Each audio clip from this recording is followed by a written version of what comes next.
BC అందరు బీసీలే కదా, మరి చేతులు లేవా?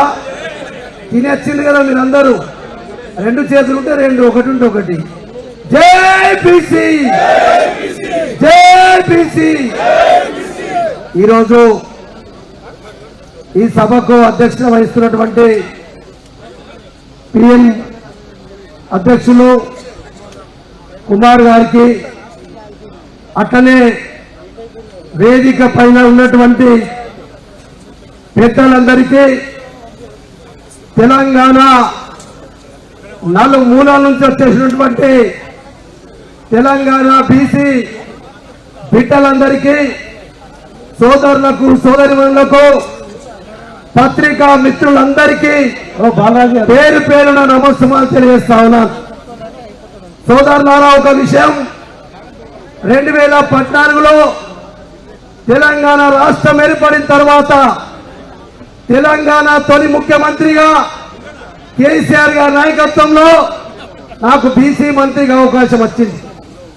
ఆనాడు మొట్టమొదటి అసెంబ్లీలోనే 55 సంవత్సరాలు కాంగ్రెస్ పార్టీ కావచ్చు, 18 సంవత్సరాలు దేశంలో బీజేపీ పార్టీ ప్రభుత్వం కావచ్చు, కానీ ఏనాడు కూడా బీసీల గురించి ఆలోచించినటువంటి ప్రభుత్వాలు లేవు. ఏ ముఖ్యమంత్రి గాని, ఏ ప్రధానమంత్రి గారు మరి ఏనాడు కూడా కోరుకోలే.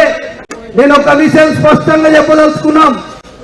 ఈ రోజు మనం, ఎందుకంటే ఆ రోజు బీసీలకు ఎప్పటి వరకైతే చట్టసభలో రిజర్వేషన్లు రావో ఆ రోజు వరకు ఈ బీసీలకు న్యాయం జరగదన్న ఉద్దేశంతో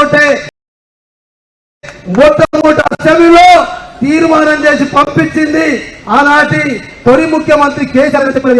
అదొకటే కాదు, మహిళలకు కూడా రిజర్వేషన్లు ఉండాలి.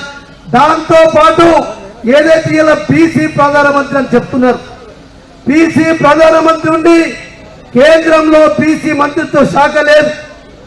ఇలా బీసీ మంత్రిత్వ శాఖను కూడా ఏర్పాటు చేయాలని చెప్పి ఆనాడు మేము అసెంబ్లీలో, మరి పెద్దలు శ్రీనివాస్ యాదవ్ గారు ఉన్నారు, శ్రీనివాస్ గౌడ్ గారు ఉన్నారు, మేమందరం కూడా ఆ రోజు పాస్ చేసి పంపించిన విషయం మీకు తెలుసు.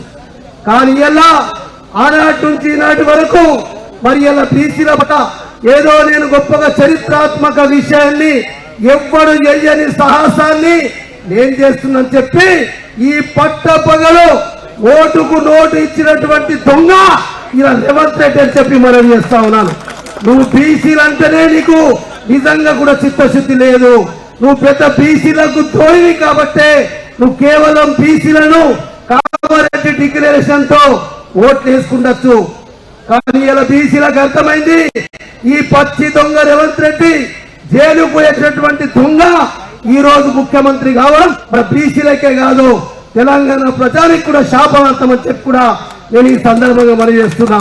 అందుకొరకే సోదరులారా, సోదరుమణులారా, మరి ఎందుకంటే సమయం చాలా, ఇంకా ఎక్కువ మంది మాట్లాడే వాళ్ళు ఉన్నారు. మనం ఇక్కడ వచ్చి మాట్లాడు కాదు, రేపు మన గ్రామాలకు వెళ్ళిన తర్వాత, నియోజకవర్గాలకు వెళ్ళిన తర్వాత రేపు రేవంత్ రెడ్డి దిగి రావాలంటే ఏ కాంగ్రెస్ పార్టీ నాయకుడు వచ్చినా, ఏ బీజేపీ పార్టీ నాయకుడు వచ్చినా మనం అందరం కలిసి నిలదీసి, బిడ్డ నీకు ఉరి శిక్ష పెడతాం బీసీలం అనుకుంటే, నువ్వు మాకేదైతే 9th షెడ్యూల్లో చేర్చి రేపు నువ్వు కేంద్రంలో, రాజ్యసభలో, మరి పార్లమెంట్ లో రాష్ట్రపతి ఆమోదంతో తీసుకొస్తే తప్ప, లేకుంటే రేవంత్ రెడ్డి గారు ఇదే ఇందిరా పార్క్ లో నీ పతనం మొదలైంది. నీకు పాతలేస్తాం, నేను బొందలాడతాం. బీసీలతో పెట్టుకున్నాడు ఎవరు మిగలలే. అందుకొరకే రేవంత్ రెడ్డి గారు నువ్వు ఖచ్చితంగా 9th షెడ్యూల్లో చేర్చి 40% రిజర్వేషన్ ని చట్టబద్ధత కల్పించాలని చెప్పి డిమాండ్ చేస్తున్నటువంటి వేదిక. మరి ఇది కేవలం ఆరంభం మాత్రమే, అంతం కాదని చెప్పి హెచ్చరిక చేస్తూ సెలవు తీస్తాను. జై బీసీ, జై బీసీ.